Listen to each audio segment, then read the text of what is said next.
when you whisper to us, when you come through dreams, when you come through revelation, when you come through fellow brethren.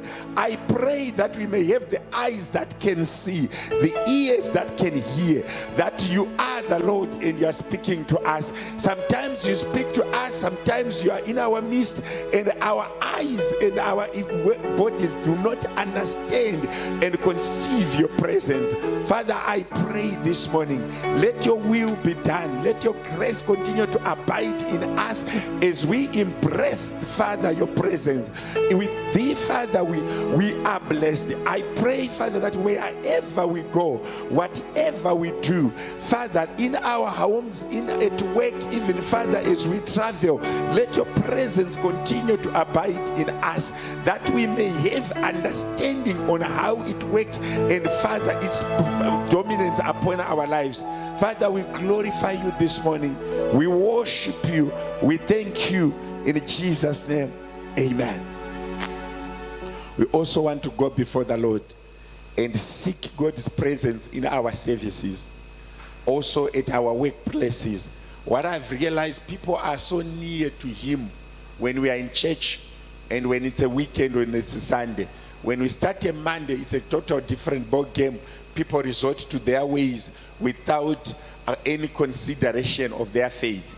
We want to pray that God may teach us that we may stay closer to him in each and every activity of our life that we do, in and behind closed door, in private places, even as we work, even as we do our business. We just want to go and pray and say, Father, here we are. We present ourselves to you. Help us through. See us through.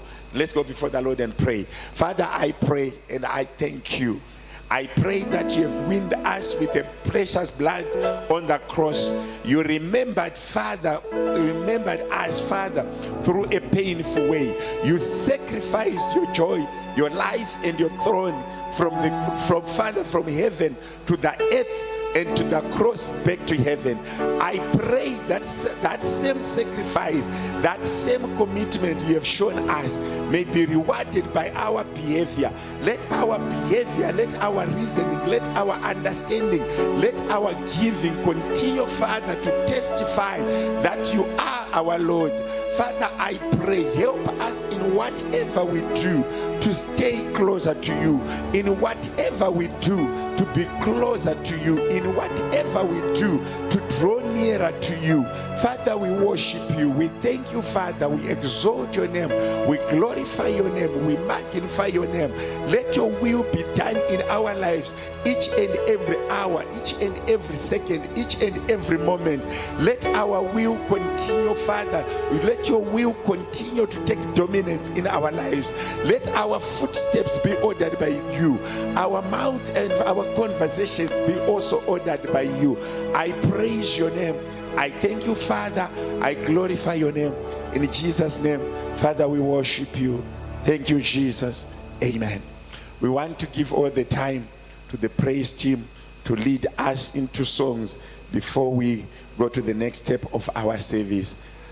In Jesus' name, amen. We praise team. You may come through.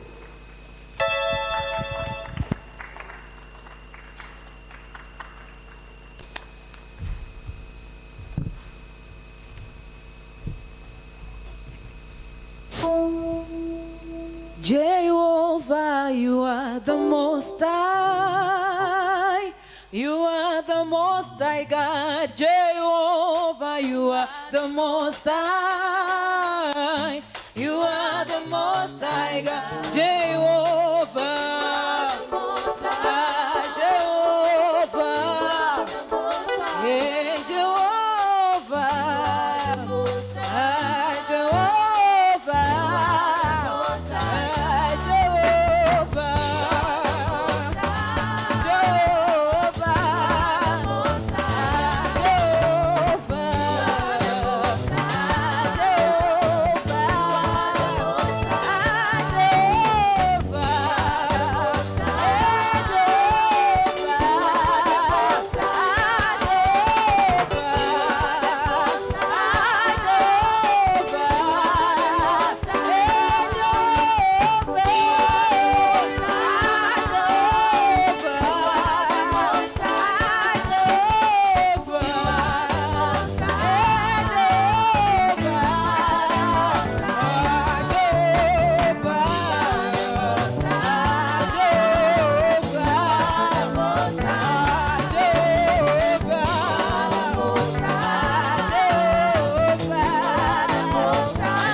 Jesus. Hallelujah. We want to worship the Lord. Amen. I surrender all to you. Everything I give to you. Withholding nothing.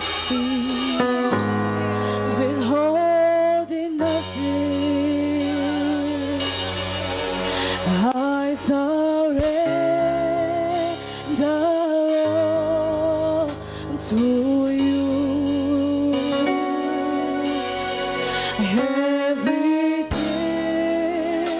I give to you. Withholding nothing. Withholding nothing.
mercy and your grace upon my life. I worship you, God, as I give you praise.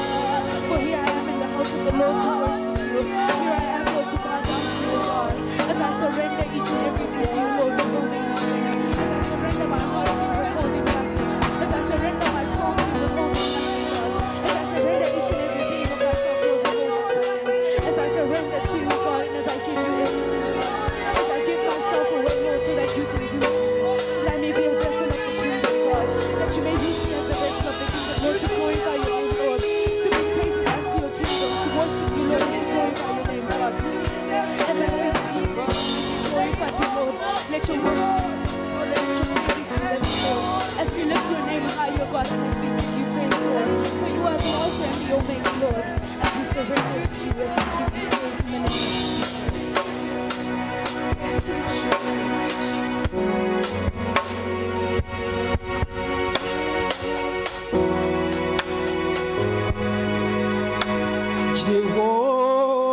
Jehovah is your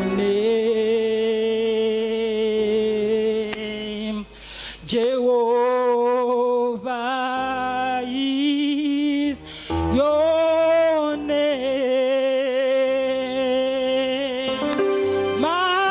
Mighty warrior, great in battle. Jehovah is your name.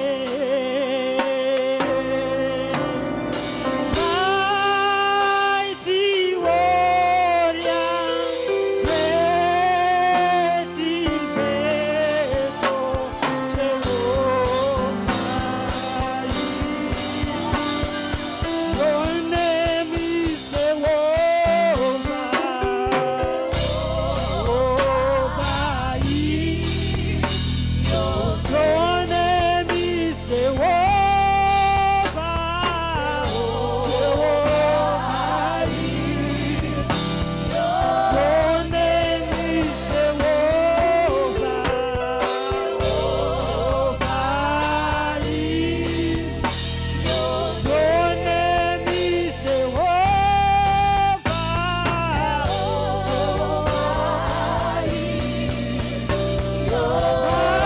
Mighty warrior, mighty warrior, you are great in battle. Jehovah is. Mighty warrior, mighty warrior, great in battle. Jehovah is. Mighty warrior, mighty warrior, you are great in battle. Jehovah is. Mighty warrior, mighty warrior, you are great in battle. Jehovah is. Mighty warrior, mighty warrior, you are great in battle. Jehovah is your name. We worship you, Jehovah. Thank you. You are the mighty warrior.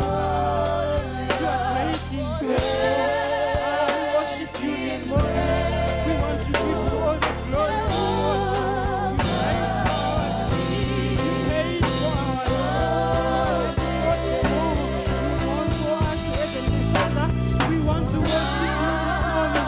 We give you all the glory and honor. We lift up your name on high. We want to thank you for this gift of life. We want to thank you this morning, Heavenly Father. We glorify your holy name.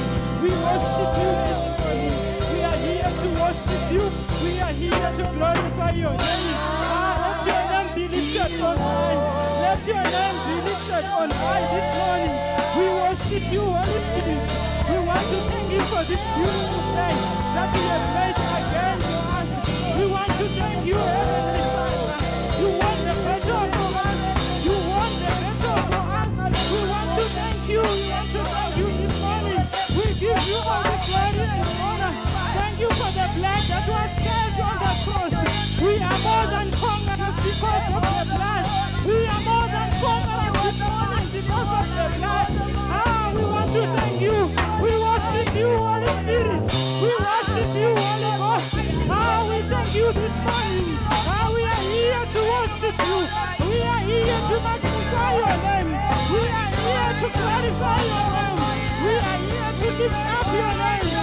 We worship you. Take all the glory, Holy Spirit. Take all the glory. Take all the glory this morning. We are worthy of all the glory. Take all the glory. We worship you. We worship you. You are worthy. There is none like you. There is none like you. We worship you. Thank you, Jesus. Hallelujah. I would like to thank the praise and worship. Let's give them a round of applause. I would like to greet you all in the mighty name of Jesus. Amen. May we all take our seats. Thank you.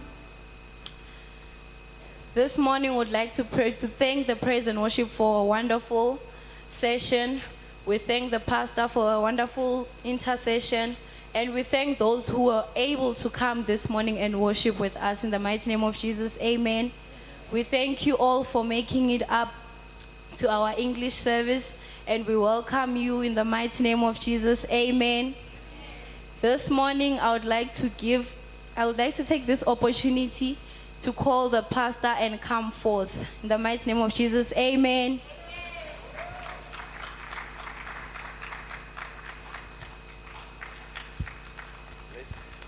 Let's clap hands for Sister Destiny as she takes a seat. We welcome you all.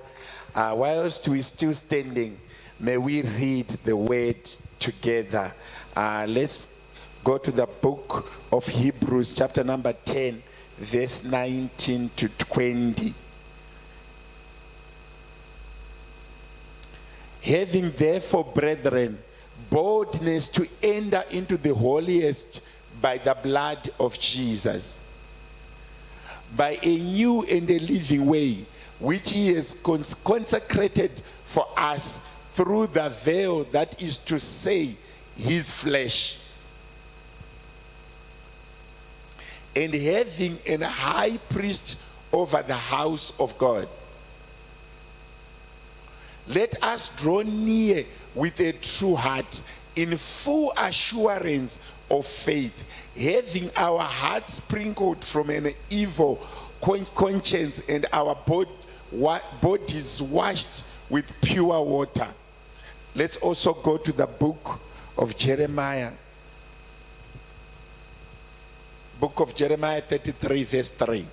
Call unto me, and I'll answer thee, and show thee great and mighty things, which thou knowest not. Let me repeat again. Call unto me, and I'll answer thee, and show thee great and mighty things, which thou knowest not. This morning title of my message is Embracing God's Presence. We may all take our seats. I just want to explain the word embrace. When we say embrace, it may also interchangeably used with the word accepting. When you also say embrace, in literal sense, when you are greeting, you mean there is contact and there is closeness. You cannot embrace when there is distance between you. Embrace, it means physical contact, and it's evidence of acceptance. Not you only accepting, but an extra way of accepting. It's not everyone that can be embraced. It's not everyone that you can get close to. When you embrace, it means you are getting closer. There is some form of relationship. To people who knows, considering our cultural and our differences, you cannot just present yourself embracing everyone. You need to embrace a few people that are close to you, and as in it itself, embracing, it means closeness. When Jeremiah is writing to the Israelites, he's saying to them, call unto me. The Lord is inviting people to call unto him. For not only calling to be heard, but calling unto revelation. The moment you call unto him, he will reveal to you secret, hidden things, of which secret and hidden things are not for everyone, are only for people that are treasured, are only for a selected people.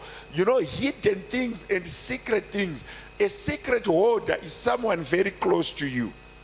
So embracing God's presence, there is one thing that I've realized in life. There's one thing to know, there's another thing to embrace. There's one thing to understand, there's also another thing to embrace. Embrace means a deeper level of acceptance.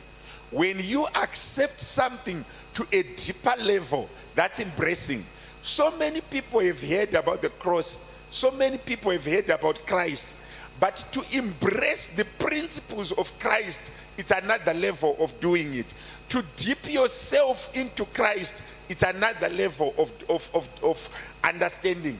I always look at people when you look at alcohol or drugs, they are clearly written that it's dangerous. But people know, people understand, but they did not embrace it. Meaning to say, they know it, but they did not accept it. So they are not hesitant of the side effects. Why? They did not embrace it. They did not accept it. I also see, you see, when you accept embracing, when you have a deeper level of accepting something, it means you are going a step beyond ordinary. If you are to embrace a toddler, you cannot say, I've understood a toddler when you don't have toys and we are not willing to go down to the ground and play. Because they play on the ground, they need toys, they need to walk around. And when you have embraced a child, I've seen it when people are preparing for the coming of a new baby. They buy toys, they buy very small clothes to feed the baby.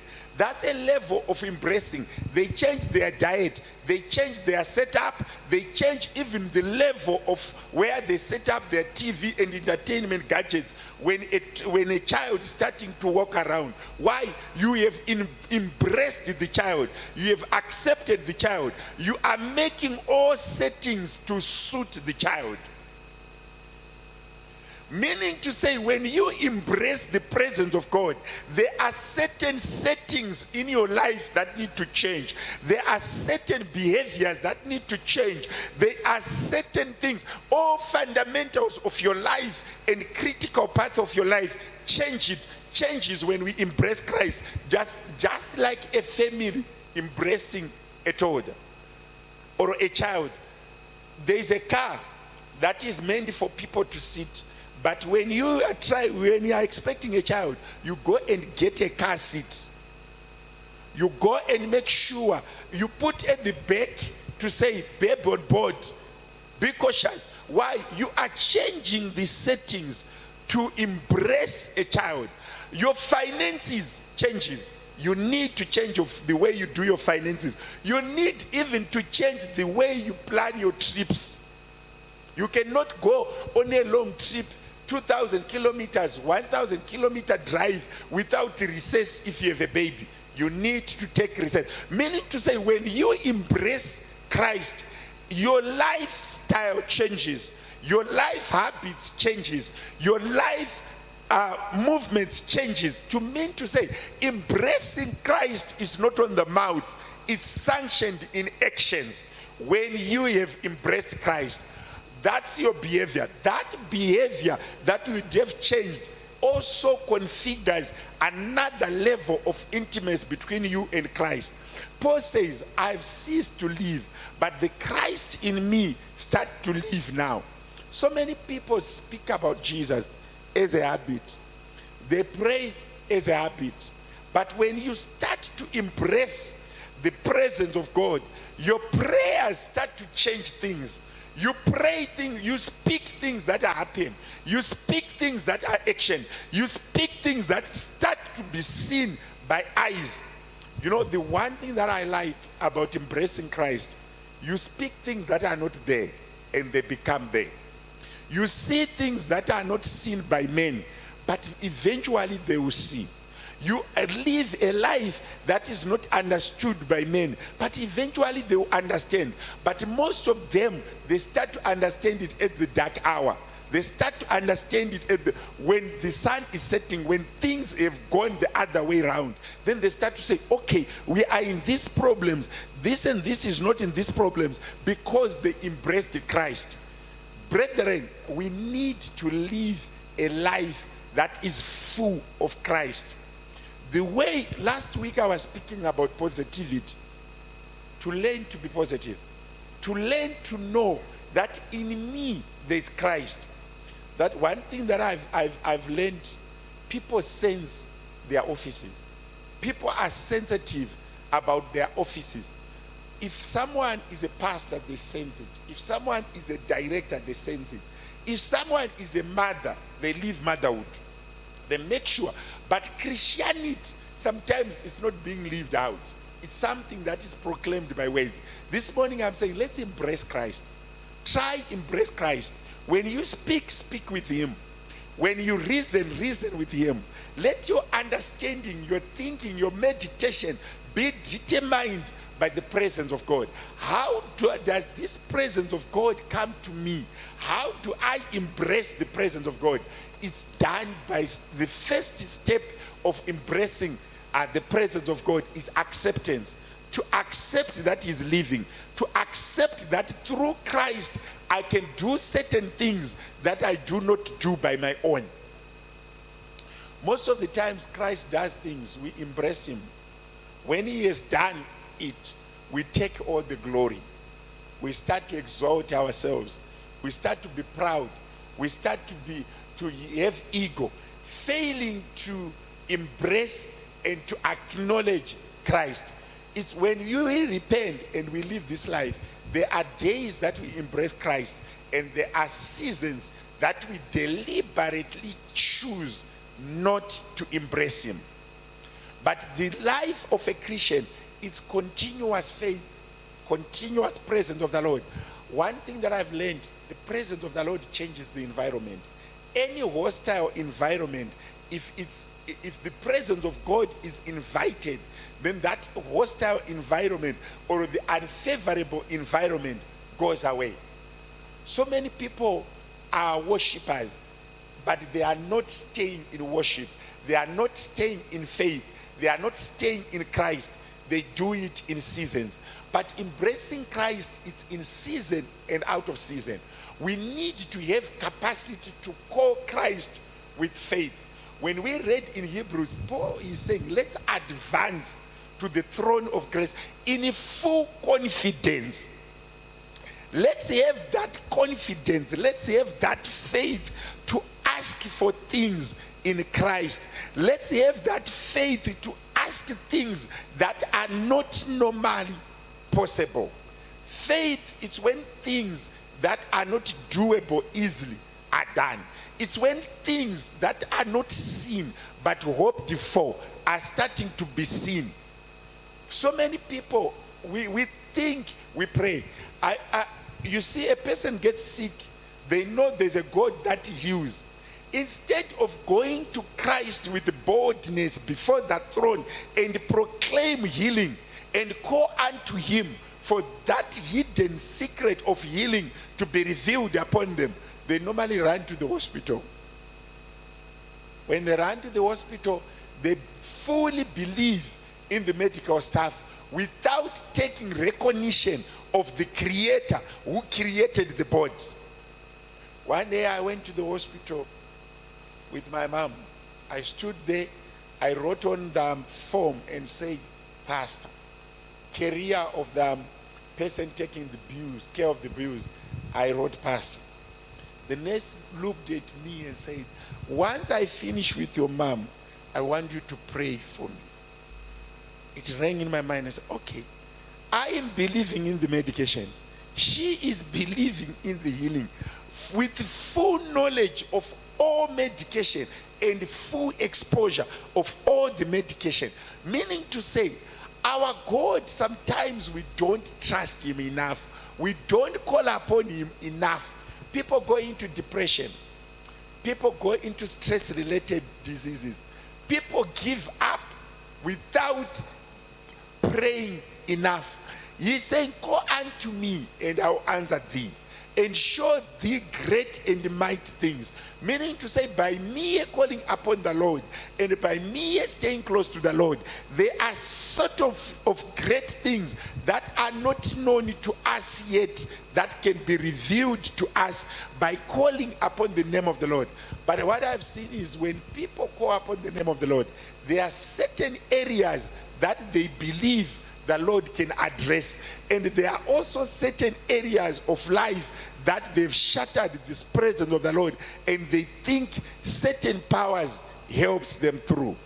When you believe and trust in the Lord, I mean anything. I mean everything, from joy, from health, from resources, from peace, anything that comes unto us or anything that we desire, we have the privilege to call up the name of the Lord. Calling the name of the Lord, submitting yourself. Calling is one thing, having faith is another. You need to combine calling with faith so that things that are not possible becomes possible. Expectation is a breeding ground of a miracle, meaning to say, whoever calls upon the name of the Lord with a full expectation that the Lord can do it, he will surely do it. But calling with doubt, sometimes without having sufficient faith, leaves us exposed. One day I was driving at a very tender age when I was too young. The car started boiling. The temperature was high. So it was cutting. When we drive, it cuts itself. We park. Then people were saying, it's midnight, what do we do? Joburg is too far. I said, let's pray for the car. Say, but it's a mechanical fault. How can you pray for a mechanical fault? I said, let's pray. Let's pray and drive. We prayed. Some didn't believe in it. Some believed. We prayed. We drove about 300 kilometers non-stop with the car that was cutting after every 20 kilometers. From that day, I believed that anything under the ground, under the sun, can hear and can be prayed for. I mean, anything can be prayed for. Anything. Any gadget that many have made and what God has created, with prayer it's possible. We drove in back the car to VW because it was still under warranty for them to fix it. But that particular night we needed prayer to bridge the gap from where we were until the morning. I am saying again to us, anything that we want, we can call upon the name of the Lord. Every situation that you go through in life, if you call unto him with faith, God has a way of doing things. One day he can give you a mechanic to fix the car. One day he can make the car drive. Another day he can give you even the understanding of where to put your hand on and things start working. I am saying to you, when you want to see miracles, call upon the name of the Lord. When you want to go to the next level, call upon the name of the Lord. When you want to see new things, call upon the name of the Lord. When you want to hear new things, call upon the name of the Lord. When you want secrets to be revealed unto you, you still need to call upon the name of the Lord. God has a habit of revealing secrets. There is no one who knows everything, but God knows, and he has the power to reveal to you. In the Old Testament, in the New Testament, in our season, whoever calls upon the name of the Lord, he has a habit of revealing himself in different shapes and in different ways. He is faithful. One thing that I can assure you, our Lord is faithful to whoever presents themselves unto him with faith and understanding that through accepting and embracing his presence, he does wonders.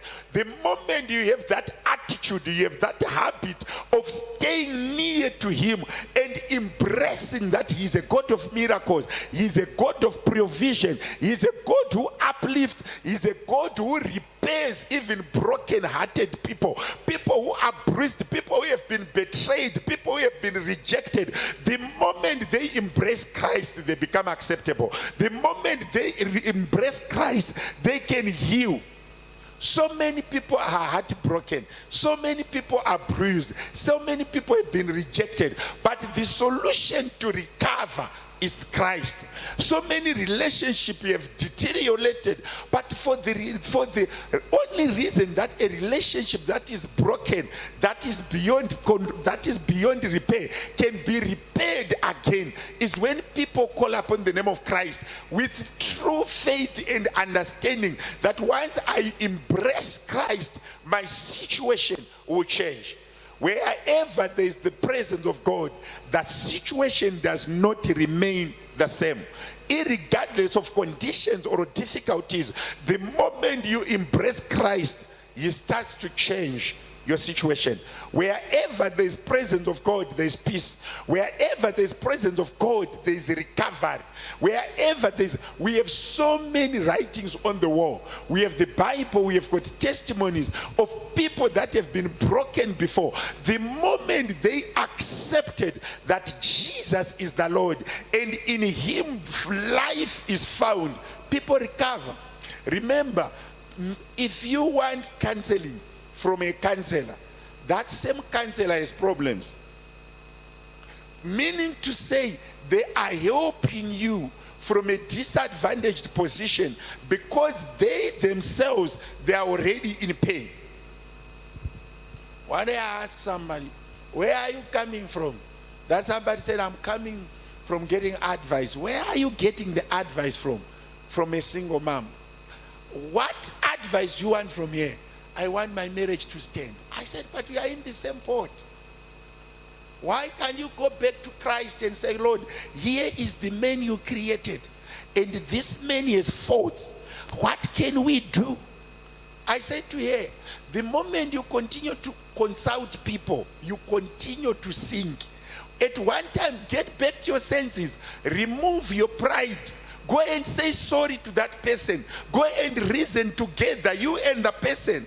Not going. Do you know this? People are even trotting round about churches. People are even trotting round about TV channels looking for healing. Healing is not in men. Healing is not in buildings. Healing is not in places. Not in Nigeria, not in South Africa, not in Zimbabwe, not in the UK. Healing is in Christ. He is saying, call unto me, not unto other men. Call unto Christ. Trust in the Lord. Believe in the Lord. Say your situation in detail in prayer more than to other men.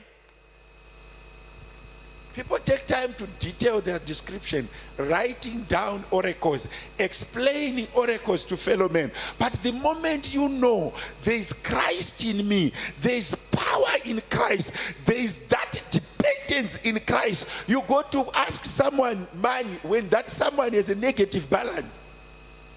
If they can help, if they cannot help themselves, how can they help you?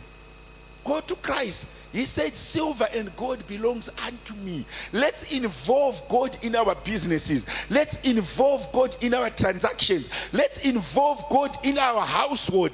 The way we do shopping, the way we spend our money. Let's involve God in everything we do. Let's embrace the presence of God, who is the master of provision. Let's depend upon the master of provision, the man who provides and who created the provision. He created the provision and he created the person to be provided, and he is the provider. Let's depend upon the provider. So many people are looking solutions from people. Pillar to post, And people tell you what works to them, but that does not mean it works to you. Trust in the Lord. Embrace the Lord. Even in small things, embrace the Lord. Even if I'm making a mistake, I can't run away from the presence of the Lord. I still need to involve the Lord. You cannot run away from his presence. He is omnipresent. He sees us day and night. Where we cannot go anywhere. We only have one option. Let's embrace his presence. Let's live by the word of God. To err is one thing. To trust the Lord is another. David had errors, but he never left his trust in the Lord.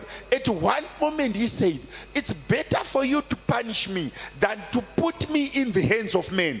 If I am to receive a strike, let me receive it from you, not from men. Once when he sinned, he know that God had a habit of giving Israel unto the Philistines, a habit of giving Israel unto Babylon.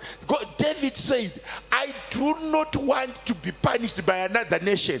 I do not want the people of Israel to be punished with another nation or taken to slavery because I've erred. I want you, Lord, to punish me, direct the punishment that comes from you, not be coming through another man. Meaning to say, even in the dark days, he still embraced the presence of the Lord. At one moment he said, do not hide your face from me. Lord, show thyself unto me.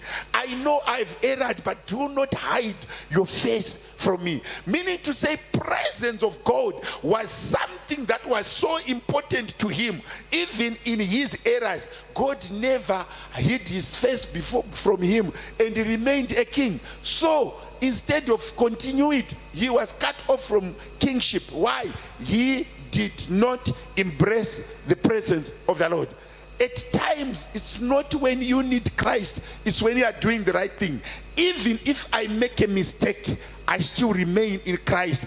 Even if I err, I still need to embrace in Christ. So many people are saying, can I invite the presence of the Lord in my situation? He already knows you are there, and he is already seeing you doing it. So you rather involve the Lord and take God's presence from where you are going forward.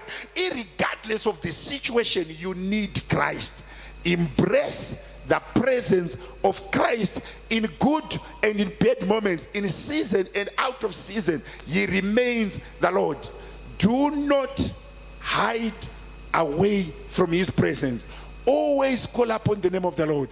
Even if you have erred, even if you have made a mistake. When David committed adultery and murder, instead of hiding, he went and stripped himself of kingship, wearing clothes that were not desirable, going outside to the dumping site, humiliated himself and cried to the Lord. So many people, when we have made mistakes, we run away from Christ. But David presented and continued to die and to seek to remain in the presence of the Lord, even in hard times. Jeremiah wrote most of his book, of his oracles, when Israel were in captivity. When he wrote one of the famous scriptures that says, for I know the plans that I have for you, he was actually writing to people in captivity. Meaning to say, even when we are not in good, when we are not in our best moments, God still cares for us, and his presence still dominates. If we embrace it, our situation will definitely be better than without him. This morning, I am encouraging you, fellow brethren, that we need to embrace Christ. Let's take Christ in full and in full vision of whatever we do. In saloons, in schools, in hospitals, in our households, as we drive in taxis, in trains, we must never leave our God behind. Wherever we go, our God is with us. I just want you to go before the Lord. Just pray a few words and say, God, teach me to embrace you, never to leave you, irregardless of the situation. I need you. Let's go before the Lord and pray. Father, I worship you this morning in the mighty name of Jesus. I pray that you may abide in us. We understand and we know that in the journey that we walk on this earth and this blessing of life that you have given us, not all days are the same. Not all moments are the same. Not all days are we high up. Other days we are low. Other days we don't feel the same. But I pray that we may have understanding, never to depart away from you in our good moments and in our bad moments. Our children in schools, we pray that they may continue to hold fast unto our faith, unto the faith unto you. Father, teach us to call upon your name, even when things are not going our way. Even if, Father, we feel we are in captivity, everything not going our own way. I pray that we may remain about in you. We may remain, Father, fully immersed in the understanding of the word and in the trust that you remain our God. You remain our Father. You remain our leader. You remain our guide. Holy Spirit, teach us in season and out of season to dwell upon in your presence, to draw near unto you. Father, I pray when you have blessed us even to manage the blessings that you have given us in your presence, Father, I pray, let our children, let our elders, let the church submit to you in totality. Whatever we do in your presence. Whatever we think, Father, through the influence of your power. We worship you, Holy Spirit. We thank you this morning. Continue to guide us. Continue to protect us. Continue to influence our moves. Continue to lead us in season and out of season. Father, we thank you. We worship you. We glorify your name. In Jesus' name, amen. We thank you all for coming this morning. Once again, may I ask Rumbi to recollect offering as we leave. Just lift your hands. I want to pray. Father, I thank you for all who have attended this morning. Bless them, Father, if we leave this church. We pray for your presence and your spirit to go with us, to protect us through the coming week. Guide us, Father, as we go out and as we enter into our households, at our workplaces, and whatever we do as a way of living. Let your presence continue to dominate, to guide us and to lead us. In Jesus' name, Father, we pray. Amen. Sister Rumbi, may you stand there by the door and collect our offering. See you next week. God bless you and continue to do so. In Jesus' name, amen. Come on, everybody, get your feet happy. Let's go. Come on.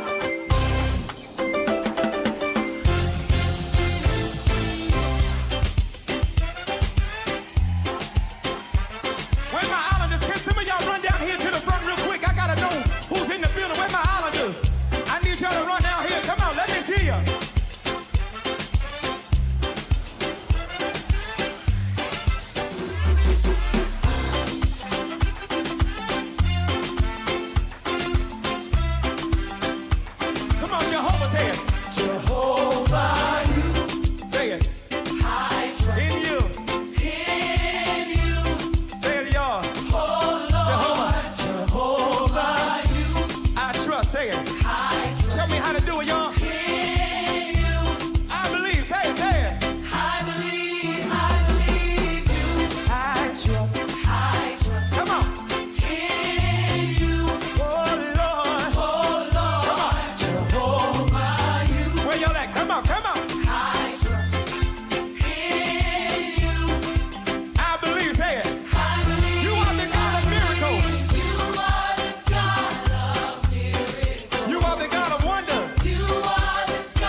Everybody, get your feet happy. Let's go.